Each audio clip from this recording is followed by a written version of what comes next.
જો તમારા ઘરમાં પૈસા બચતા નથી તો આ ચૈત્ર નવરાત્રી પર અખંડ જ્યોત સાથે કરો ઉપાય। નમસ્કાર, જય શ્રી કૃષ્ણ, રાધે રાધે। મિત્રો, અખંડ કેવી રીતે સળગાવી, અખંડ જ્યોતિના નિયમો શું છે અને અખંડ જ્યોતની કેવી રીતે કાળજી રાખવી, આજનો વિડિયો આ વિષય પર છે। સૌપ્રથમ અખંડ જ્યોતનો અર્થ શું છે? અખંડ જ્યોતનો અર્થ એ છે કે જ્યોત ભંગ ન થવી જોઈએ, એટલે કે જેટલા દિવસો તમે સંકલ્પ લીધો છે તેટલા દિવસો સુધી જ્યોત પ્રજ્વલિત રહેવી જોઈએ। નવરાત્રી આવવાની છે અને નવરાત્રી દરમિયાન અખંડ જ્યોત પ્રગટાવવામાં આવે છે। આજના વિડીયોમાં આપણે જોઈશું કે નવરાત્રી કે અન્ય કોઈ પૂજા સમયે આપણે અખંડ જ્યોત કેવી રીતે ચલાવી શકીએ। તો જુઓ, અખંડ જ્યોત પ્રગટાવવા માટે આપણે અખંડ જ્યોત કેવી રીતે ચલાવી શકીએ।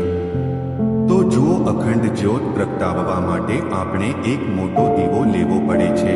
હવે તમે માટીનો દીવો પણ લઈ શકો છો અથવા પિત્તળનો બનેલો દીવો પણ લઈ શકો છો। પિત્તળની બનેલી અખંડ જ્યોતિ તમારા માટે છે તે બજારમાં સરળતાથી ઉપલબ્ધ છે, અને જો તમે માટીનો દીવો ખરીદતા હોવ તો માટીના દીવાને એક રાત પલાળી રાખો। તમે ચોકીની ઉપર પણ અખંડ દીવો પ્રગટાવી શકો છો અથવા એક પ્લેટની ઉપર પણ અખંડ દીવો પ્રગટાવી શકો છો। અખંડ જ્યોત પ્રગટાવવા માટે આપણે સૌથી પહેલા અક્ષથી અષ્ટકોણ કમળ બનાવીએ છીએ। નવરાત્રી દરમિયાન અખંડ જ્યોત પ્રગટાવવાના કેટલાક નિયમો છે।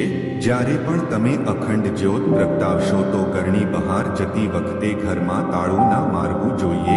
જ્યારે ઘરમાં અખંડ જ્યોત પ્રગટાવવામાં આવે ત્યારે કોઈને કોઈ વ્યક્તિ આખો સમય ઘરમાં રહે, અને જો તમે નોકરી કરો છો અને તમારા ઘરમાં અખંડ જ્યોત પ્રગટાવી શક્ય નથી તો કોઈ મંદિરમાં તમારા નામથી અખંડ જ્યોત પ્રગટાવી શકો છો। ત્યાં તમે બાળવા માટે જરૂરી બધી સામગ્રી આપી શકો છો અને તે પછી સમયાંતરે દર્શન કરો। આવી રીતે પણ અખંડ જ્યોત પ્રગટાવી શકાય છે।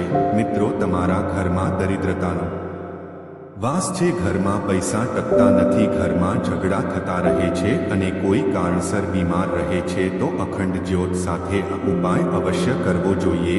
તમારે અખંડ જ્યોત બતાવીને માતાજીને પ્રાર્થના કરવાની છે કે તે જ આ દીવાની રક્ષા કરે, અને તમારે જે પણ મનોકામના તમારા મનમાં માંગી હશે તે માતાજી પૂર્ણ કરે તે માટે માતાજીને પ્રાર્થના કરવાની છે।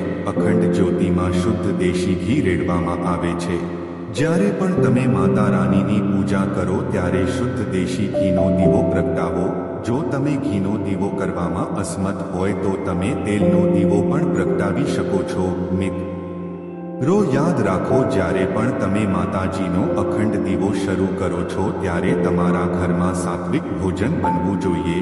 તમે આ દીવો કેટલા દિવસનું લીધું હશે, 9 દિવસ, 11 દિવસ, 21 દિવસ કે પછી પૂરો ચૈત્ર મહિનો, તમે ત્યાં સુધી અખંડ દીવો સળગાવી શકો છો। મિત્રો, ઘરમાં અખંડ જ્યોત થાય છે તે ઘરમાં ક્યારે પણ પૈસાની કમી આવતી નથી અને દરિદ્રતા દર રહે છે। તો મિત્રો, આજની સ્ટોરી કેવી લાગી તે કોમેન્ટ કરીને જરૂર જણાવજો, અને વિડિયો સારો લાગ્યો હોય તો વિડિયોને લાઈક અને શેર જરૂર કરી દેજો। અને મિત્રો, અમારી ચેનલ પર નવા હોય તો અમારી ચેનલને સબસ્ક્રાઇબ જરૂરથી કરજો।